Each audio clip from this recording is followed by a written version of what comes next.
record. We're going to get a little warning saying it's being recorded. Hello.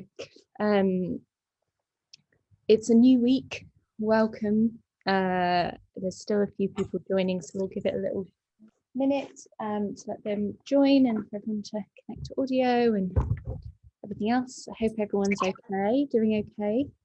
Had a good weekend. It's our last week, Children's Markets. It's gone so fast. So in a moment, once people have completely joined, I will go through the timetable of what we're up to and just chat a little bit about what's expected for Friday. And then me and Brittany are going to share some cover designs that we like. I'm not expecting a cover for this project, but cover design is interesting because it works with composition. It's incorporating text and image sometimes. And that's all things you might already be doing in your book, or you might need to think about more in your book. There are tutorials this week. If you are feeling like you're behind or you're missing something, it might be a nice chance to come along to those tutorials and just check and think and sort of see if you've got everything you need. Or it might be a nice chance to kind of read through your book. If you're at that stage where you've got a more finalized dummy book.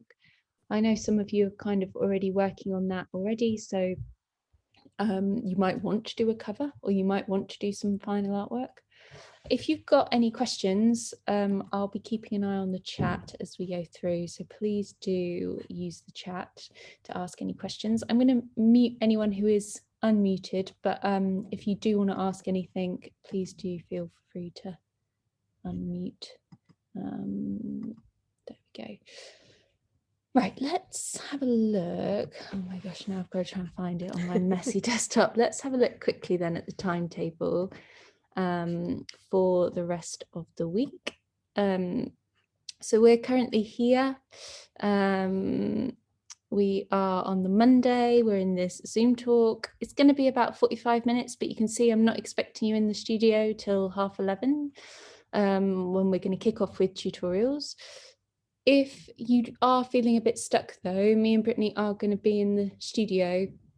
I mean, we're in the office now, so after this we'll grab a cup of tea and then we'll come to the studio. So if you are feeling a bit stuck and your tutorial isn't till tomorrow, or you'd prefer a one-to-one tutorial, please do come in and chat to us. There is time this morning. And then at 11:30, there's going to be tutorials. Mine are going to be in Scott Building, it looks like. John's booked out Scott Building. But what I will do is I'll come grab you at 11:30. I'll be in the studio and we'll go down together. So if you want to come to the studio first, that's fine. So please do check. Oh, sorry. That's okay, Ren. Are you okay?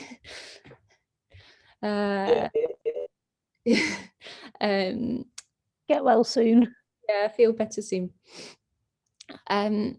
Please do check when your tutorial is today and have a proper look, because they're all over the place, and that's just because I wanted to make sure that if you saw Brittany last, you'll now see me, and if you saw me last, you'll be seeing Brittany. I think that almost works for everyone. But do check when yours are. So the ones in light green are before lunch and the ones in dark green are after lunch. And then if you don't have a tutorial today, you might have one with Brittany tomorrow. And they're on there as well. So please do check those. That is up on the DLE now.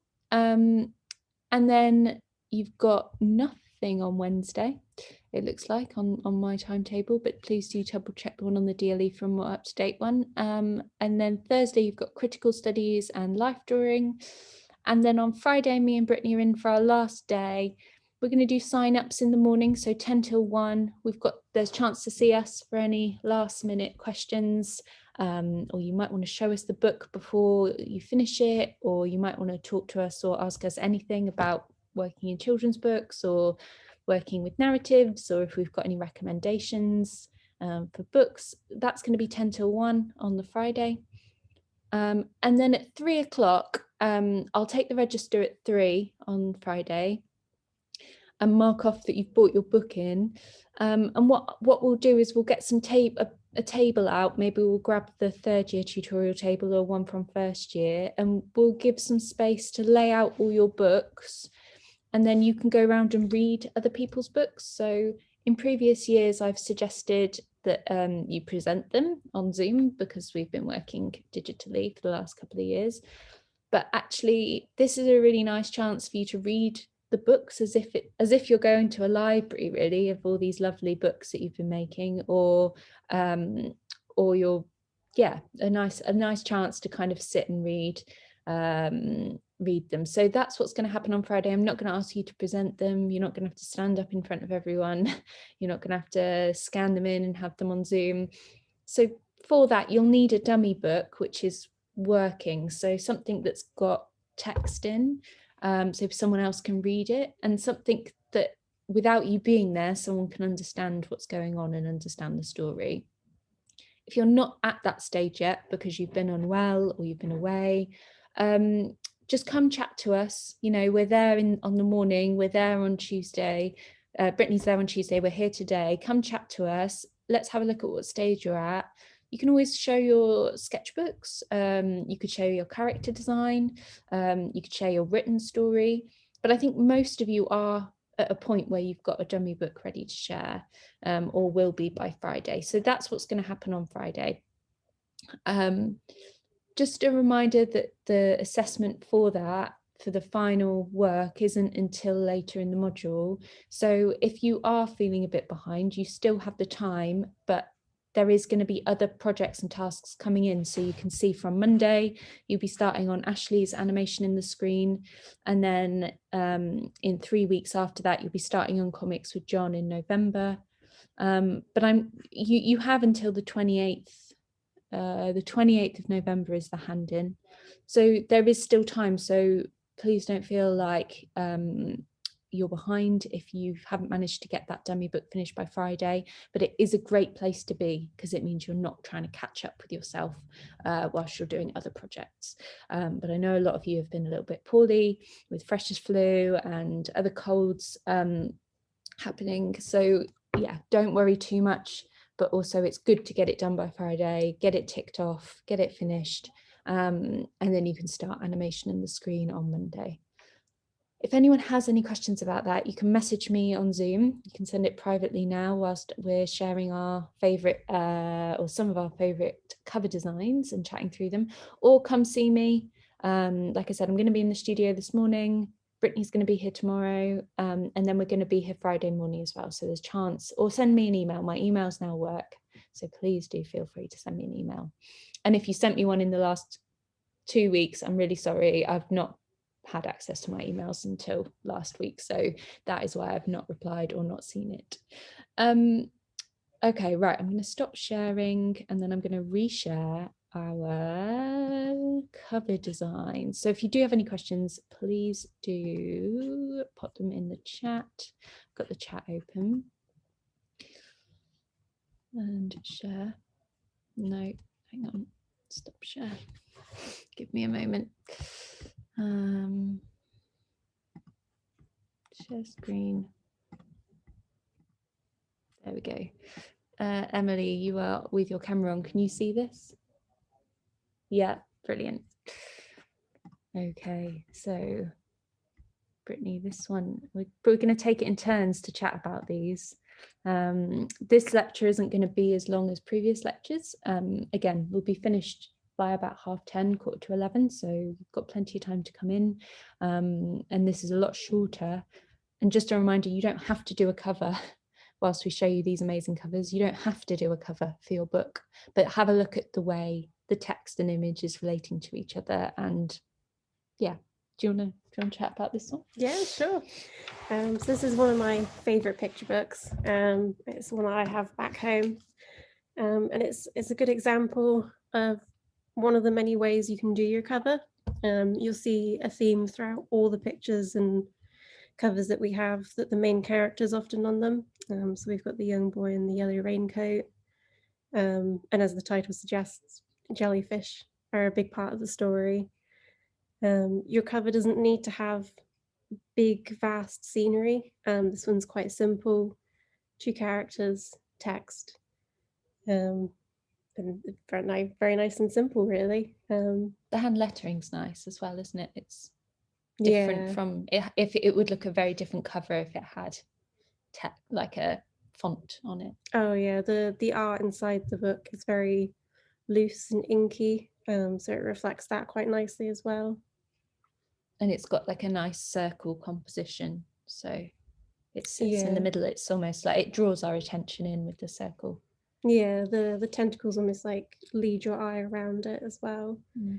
From the jellyfish to the boy to the title. Very nice, very cool. This is one of mine. So this is by Jarvis, illustrated by Jarvis, who I've used in a previous talk. I've shared his work already.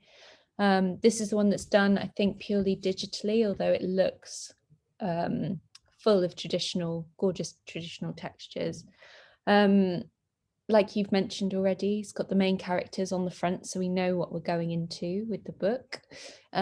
This one has used a big landscape scene, so it's taking up the cover is taking up, the image is taking up the whole cover, but they've still left space for text. So those trees could have extended the full way up to the top, but the way that it's cut down in almost a V shape, it leads our eye to those main characters, but also it's left space for this hand lettered text at the top.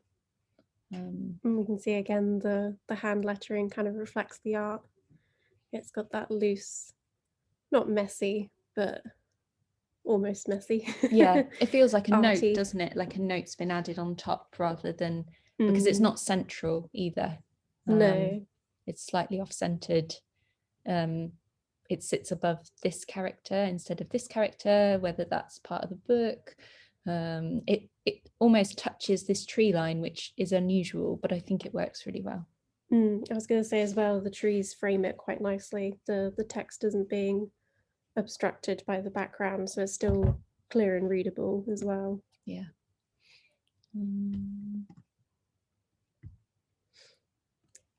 This one I'm not actually so keen on. I personally feel like the cluster of animals looks like a planet when I first see it. I don't see animals straight away, but it is a good way to kind of cluster in all those different animals.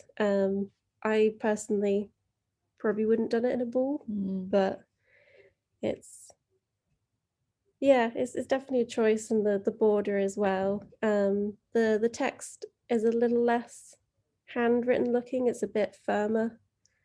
And again, we have the main character as well, but she's lost with all the animals too. I don't know what you think of it.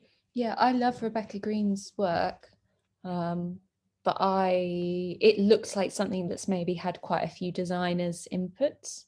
So or maybe the authors had an input. Like it looks like someone has had quite a clear idea and a strict brief to work around. And perhaps the hand lettering, the text hasn't been. It looks like Rebecca Green's name looks like her handwriting, but the becoming a good creature doesn't. So I know when I've worked on a book before, the book that I've just had come out, actually, they said that my hand lettering was too thin for the cover, so they went over and thickened it for me. And I had a final sign off on that, but perhaps that's what's happened here. That could be it, because I think her other covers, they look a lot more handwritten, hand illustrated, but this one looks like you said, a publisher's had a hand in it. I'd say it's not as loose and creative as some of her other pieces, which I think is a shame because I quite like her work. yeah, I love Rebecca Green's work. This one, in contrast, then is this is Felicity Sala, who again I love their work. Full of texture, full of color, like beautifully observed, gorgeous drawings. And again, this one's another. So far I've picked lots of big landscapey illustrations for covers in this, but still considered where that type's going. So the text there is framed with that pond. If the pond wasn't there, I think we'd struggle to see it. Yeah, I feel like if it was white text on a field, it might blend in with those white trees. Whereas with the pond here, it really kind of draws your eye to it straight away. And it's nice, clear, easy to read. I'm not sure if those are the main characters. I don't think I've read this one, but it sets a scene again as well.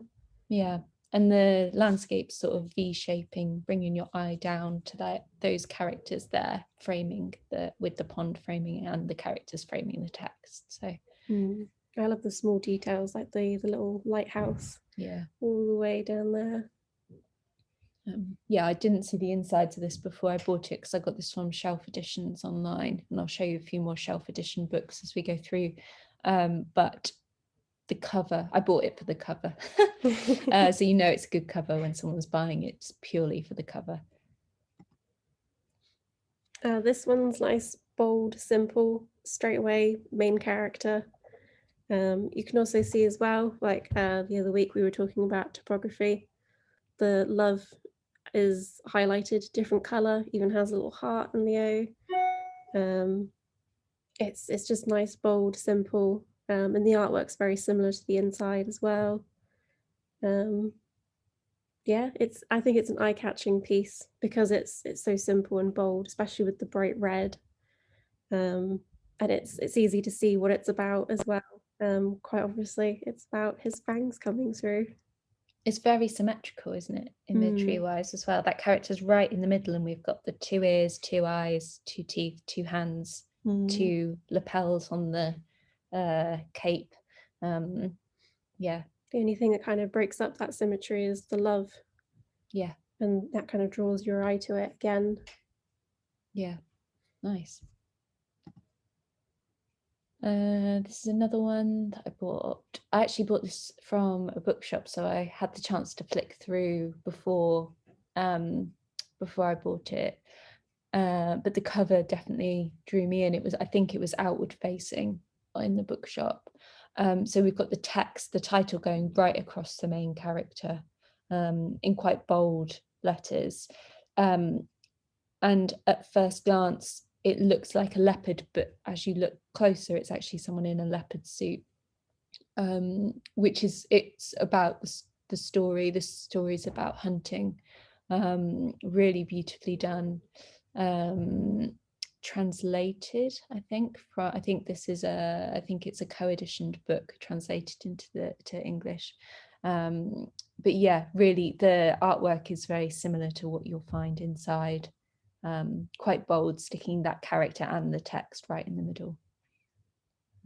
Quite muted for a children's book cover. Yeah, it's got much more kind of mature look to it, and I think the font plays into that a little bit as well. A lot of the other covers we have a lot more hand lettered and loose, whereas this one's basically a typeface. Even the simple background as well and the character, it just gives a slightly older audience kind of feel. Yeah, it is quite a big book as well, like that's my hand for scale. It is quite a large format book, but yeah, a good one if you are interested in issues within picture books. This is another one that I have, the Honeybee. I love Isabel Arsenault. I love her work. And she's another example of that sort of hand-lettered titles. I think a lot of her books are like that. It reflects the art very nicely. And you can see the way the cover's laid out, that white strip across the top really helps bring the bee forward. I feel like if he was any lower, the yellow in his body would kind of be lost amongst all the flowers, and we'd probably struggle to see him. And the same with the Honeybee title as well. It's nestled against a bigger, flatter patch of yellow, so the title's still readable, but still blends in nicely as well. Yeah, we were zoomed in slightly on all of these, which is fine, but I just zoomed out because actually it's nice to, like you say, it's nice to have that white around the character at the top. and when we were zoomed in, it was sitting quite close to the edge. But yeah, it's really nicely framed. This line shows that character's moving through the frame as well. It's nice to see things flow to the right as well. I think I've mentioned this in some tutorials. We read left to right, so having things flow that way, almost with the page turn, can just give it a slightly better flow to the story. Yeah, and even through a cover, it can do the same. I think even that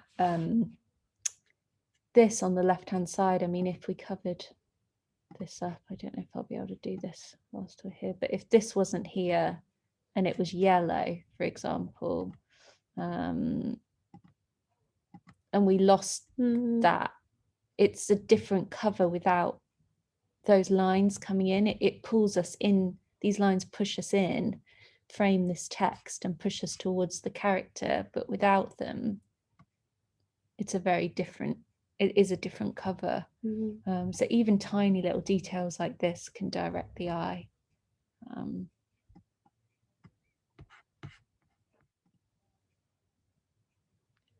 I bought this one online because I just wanted to learn more about small creatures, and I thought I'll do it through a kid's book rather than trying to read something a bit more academic, which is great. I love that for children's books. You can learn so much from them now. It's published by Flying Eye, who do a lot of really beautiful children's books, but notoriously pay quite badly within the industry. But a really nicely designed cover. I think it's pretty sure it is got an indent on it, so it's embossed. The fly's been used for the eye, which is really nice little touch. It's, you can see the texture on it as well. It's like a cloth, it's been printed on a cloth. Again, it's the animals and the design is framing that text really nicely. We've got that circular design, which we saw right at the beginning with that jellyfish. You know, putting something almost circular is happening quite a bit on this cover, on these cover designs, and this is another one where that's working really well. I'm always a big sucker for small details as well. I love looking through, whether it's double page spreads or covers, and seeing tiny little details. So with these insects here, you don't immediately see them, but as your eye lingers, you pick up more and more, and then you start searching for them almost. Yeah.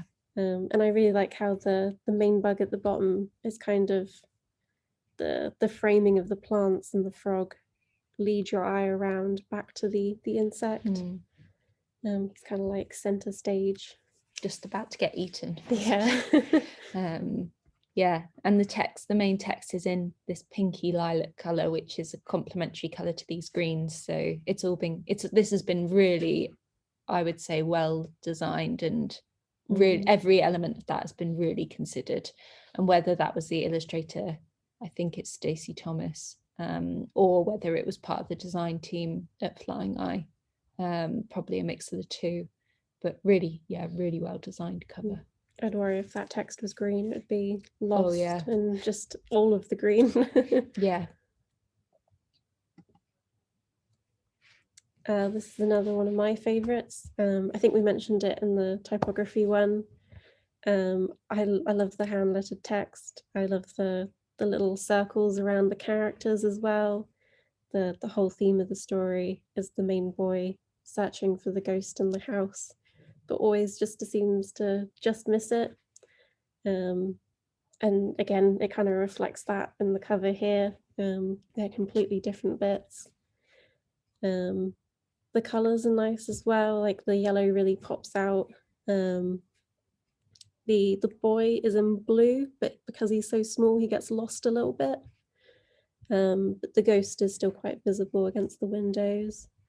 But the greys really give it that sort of weary, spooky atmosphere that the rest of the book also has, as it's a big abandoned looking manor house.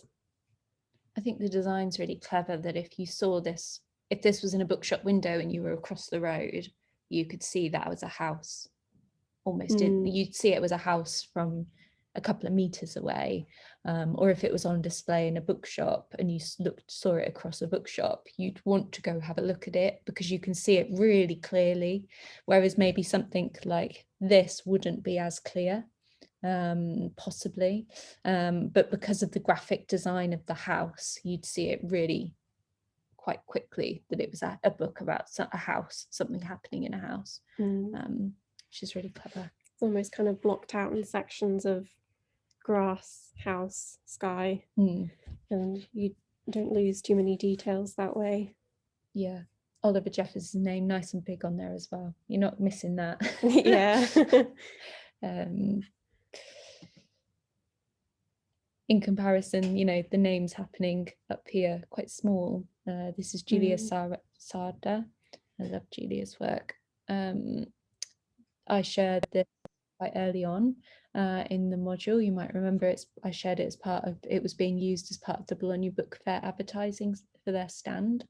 But I just think it's a character interacting with the title of the book, but also leaving space for the title, which links to the title. I just think it's really clever. It's a nice way of incorporating the themes of the story and the character in with the text. It could have been just a normal side view of the character sweeping up leaves and then the title above in the sky. But it's nice to see that they've done something different and actually incorporate it into the shape. Yeah, and we can feel that movement because of the scarf and the hat, and the amount of leaves they've swept up in the bottom right hand corner. We can see all that's happened, so almost giving the beginning of the story happening on the cover. So yeah, something to think about. You might want to add to your cover if you're struggling with fitting all that narrative in. Can something move to the cover, or can your story start on the cover? And it kind of leads your eye as well to the corner of the page, so you can almost turn it over. Yeah, a bit like the other ones we saw with the honeybee leading your eye to the right.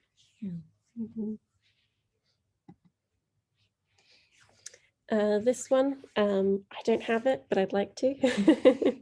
I love anything spooky with ghosts, so I have some bias. This one's an interesting one. It's got a more of a sort of Mexican Day of the Dead feel to it, with the framing and the detailing. I feel like this one's a lot more border heavy than some of the other examples that we have. It does give less room for the character and scenery, but it does make the title and the illustrator name as well nice and bold. It's pretty simple to read. The pink and the orange stand out nicely against each other, and we can see the sort of atmosphere and themes that the book will have pretty quickly. It's got the publisher's title logo on the front as well, which actually I don't think we've seen. This has got Flying Eye written at the bottom. This one has Pushkin Children's, but a lot of them don't tend to have the publisher on the cover. It's normally something I'd expect to find on the spine, but this one, this is Walker, I think so, yeah. or Candlewick. They've put that on the cover, so something to think about. You might want to do, or you might want to put it on the spine of your book or on the title page. I don't have this. This is from, I found this on Shelf Editions over the weekend. It's a book about, it's actually a book about war. The frogs and the mice argue over a flower, I think it is. And then they forget why they started fighting in the first place. So they ask why. I don't actually think the cover gives us any of that at all. Yeah, when I first look at that, it seems like a very peaceful, contemplative story. I wouldn't have guessed that there was an argument throughout the whole plot. It looks like a book that's asking big mindfulness questions. Yeah, maybe something more about questioning life Yeah. and why are we here. But yeah, instead it sort of escalates into this war where mice are riding around in boots. Like it's quite, it gets a bit silly, but it doesn't feel silly from the cover. So I would have bought it without reading it online because of the cover, because those are the sorts of books I like reading, is something a bit more mindfulness and a bit more softer. And I think I would have been really surprised when it arrived, really surprised. But yeah, really I mean, the illustrations are gorgeous. I love that softness. The trees again framing it, that rock is almost the darkest part of the image, except for the Y. It's not a set font either. That Y is quite loopy, which is no, I like that. It's not standard Y. I like the cover as well. It's simple and bold. Although I'm surprised that the tone is so different from the inside of the book, and makes me wonder why they picked that. Sometimes though, with cover design, you're asked to produce the cover before you've actually finished the book. And it's normally quite early on you'd be asked for a cover design, and that's because it will go to these big book events like Bologna and Frankfurt. So sometimes, I mean, my new book had 2 versions of the cover which went to Bologna and Frankfurt but aren't actually the cover, and that's because the American co-editioners had a say in the cover design, and my publishers had a say in the cover, and my design team had a say in the cover, and the rights team had a say in the cover. And so it might have been that this cover was actually done before the rest of the book was even artworked, which could be why. I'm surprised about that. Well, the books I've done, the cover's been the last thing done, but every publisher works differently, country to country, group to group. I think you can really see it in Professional Crocodile, which I haven't put in here, but I have mentioned in previous talks. The cover is the artwork is almost completely different from the artwork inside, or the edition I have. They've actually brought out a new edition since, which has got a different cover. But yeah, interesting.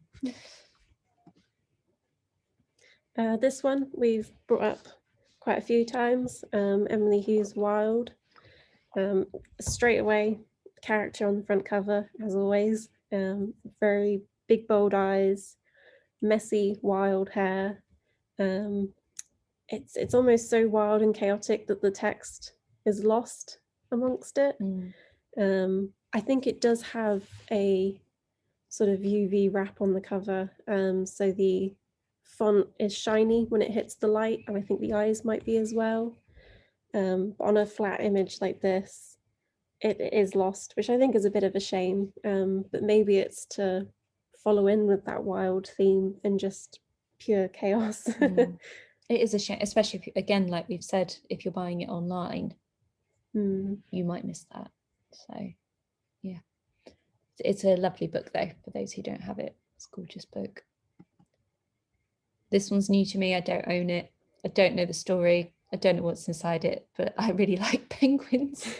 So I put it in because I think it's really funny. And actually I do want to buy it, just from that image. It's so simple as well. Yeah. It's got the characters on the cover. It's called Van Penguin. It's got a loose, rough texture on the background. The text is really bold and links with the spine cover, which is overlapped onto the cover. So we've got maybe a cloth binding there, which is nice. Could be something you might want to play around with. But yeah. Nice and simple. You know what you're going to get. Yeah, so. yeah. Do want to buy that one now. This one I really like. The characters circle around the title. You could just go in an infinite loop, going around and looking at all the different details. And it really adds to that chaos, but this time around the title's still readable. It's not lost amongst the chaos. So I think it's a little bit better balanced. We can see the main character, the villain, the goblins, the fairies, and yeah, it's nice and simple, really nice and clear. You've got a pattern on the spine as well, and I think this one is cloth bound as well. So again, that red cloth binding, really nice addition to a picture book. I don't have this. This is new. This is by Isabel Arsenault, who again we've mentioned a few times within the last couple of weeks. But I picked it because it's got a hole on the cover, so we can see through to those end papers. So it's a hardback, so it's sturdy, and then they've cut out the mouse who carried a house on its back. They've then cut out that house. Yeah, I'd love this book. It's on my wish list. I don't need any more. I'm meant to be on a book buying ban. I've bought so many books recently, so I'm meant to be moving house and books had heavy. So yeah, really nice, really beautiful design. Something a bit different as well, isn't it? Yeah, it's yeah. I love Isabel Arsenault's work. If you haven't already checked it out, please do. This one I think is a nice example of incorporating the title with the characters, a little bit like Sweep almost. So this one, title, the author, there's even a little note on the end there, are incorporated into the signs, and these angry and upset crowns. I like that the title as well is obviously drawn in crayon, and reflects the characters quite nicely. And again, nice and simple, easy to read. All the main characters are on there and stand out. It's a really funny book as well. It's a funny book, and it's got a funny cover. It's very clever. I don't think there'd been anything like it until this came out, where you're having a conversation. The book is a conversation written by the crayons. But yeah, really clever. I've got the character sat on the letters here. So the title is Like, and then we've got that main character interacting with those letters.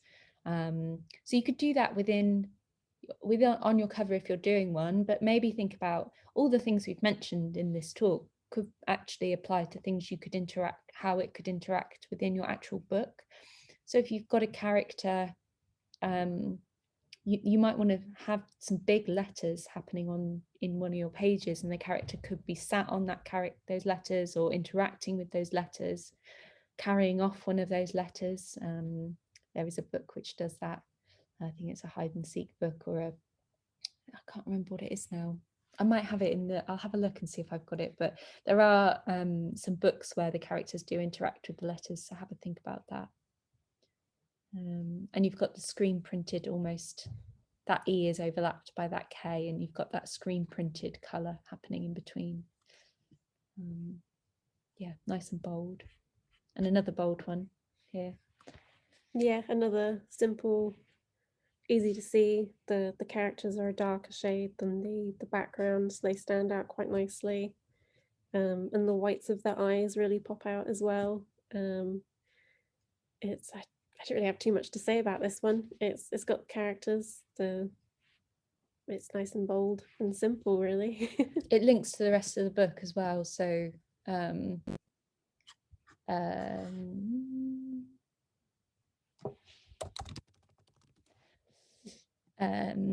sorry, just had to reply to a message. It links to the rest of the book. So the rest of the book, if you do want to see this one, it's probably up on YouTube, and he did a really lovely book trailer for this book.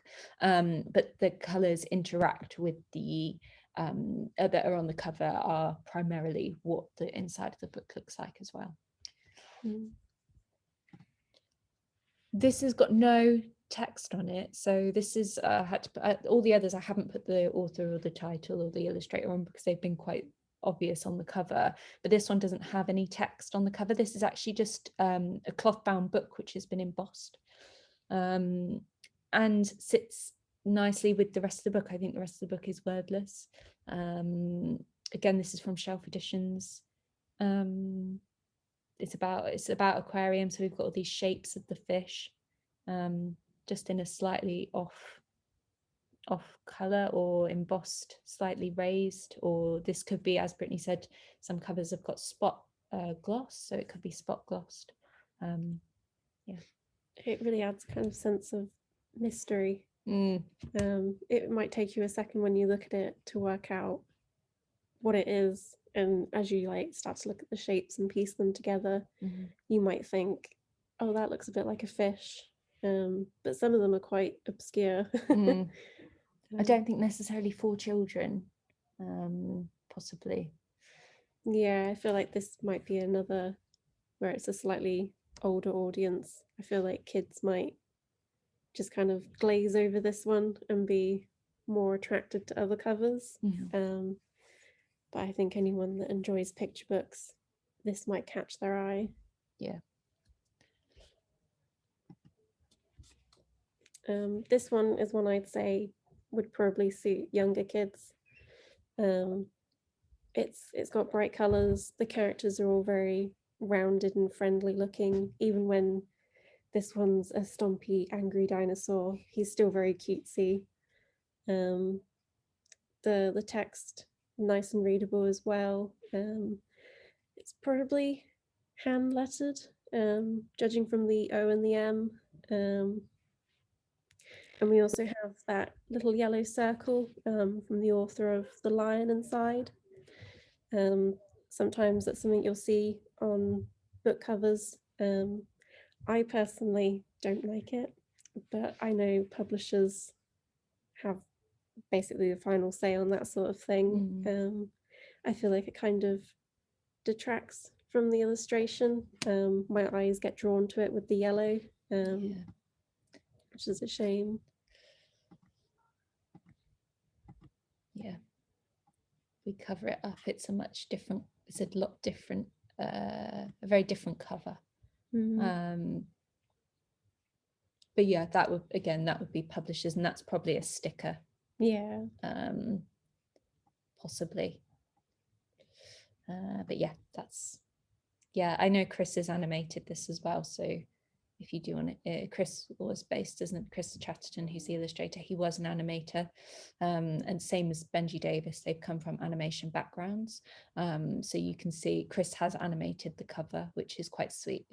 He shared that on his Twitter, possibly on Instagram as well, but quite a nice, you can see from his character design that he wasn't, and from Benji's, that they were both animators. Yeah. I tried to buy this straight away as soon as I saw it, but it's sold out. I think I've got, I've shown Violeta Lopez's illustrations already during this talk, this last 3 weeks. And I think, I can't remember if I've left it in the studio or if I've taken it home with me, but I do have one of their books and it is beautifully done. It's been, the way that they work is they have tracing paper within their books, but when they're reproduced, they're just printed on paper. So you can still see that translucency happening, but it's easier to then mass produce the book. Whereas this one has a translucent book wrap over the cover, and it's so nice. It makes me want to put translucent and like cover wraps on everything. And makes me want to print onto tracing paper and try out some different things. And yeah, oh, it's so nice. You've reminded me as well, the Oliver Jeffers Haunted House one is a similar thing as well. The white text and I believe the ghost are on a similar translucent cover that go over the hardcover.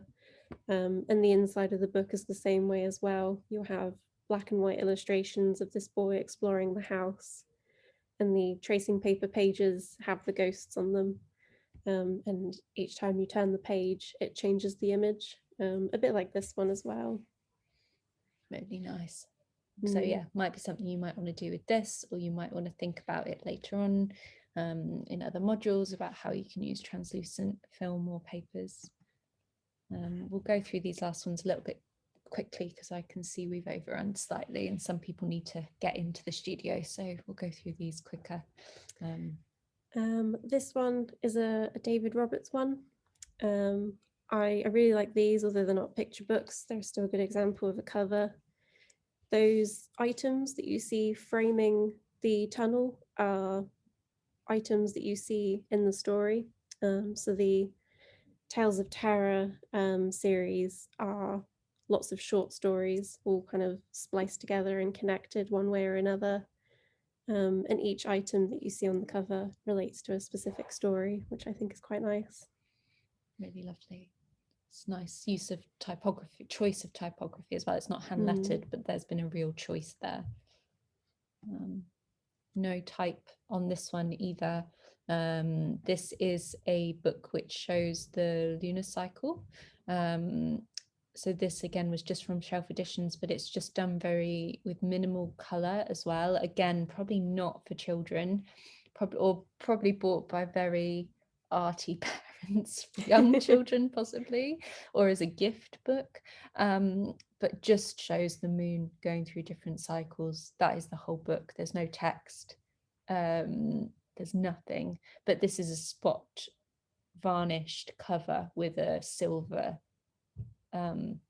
gloss on it, so the moon, and on the spine as well shows the lunar. I love the spine. Yeah, I would really buy it nice. for the spine. I think it's so nice. This one's a bit like the other one. The items you see framing the text and the character are all snippets of the stories that are inside the book, and very similar again. It just frames everything and leads your eye around the picture. Yeah, brilliant. I've not had any questions through during that, so I will end the call. Just let me, before you all leave, let me just screen grab who's here. And I know there's a few of you that are all together, and let's stop sharing. Maybe that will be better. So I know there's a few of you that are together, and I know there's probably grab who's here.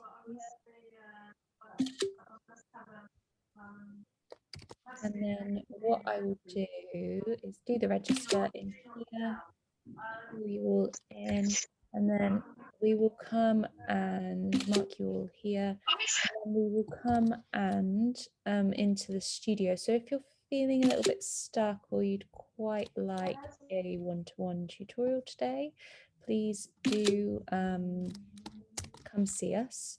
We are here till 11:30, and then we've got tutorials, and those are on the DLE, so please check. Mine are going to be in Scott building, but 11:30 people, I'll be in the studio anyway, we'll go down together. I will, if you want to send me an email privately, my work emails are now working. So it's emma.carl@plymouth.ac.uk.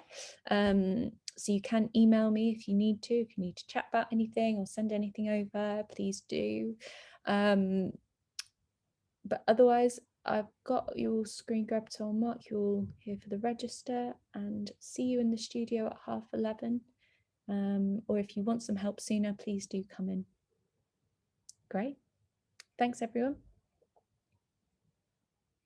Bye. See you soon.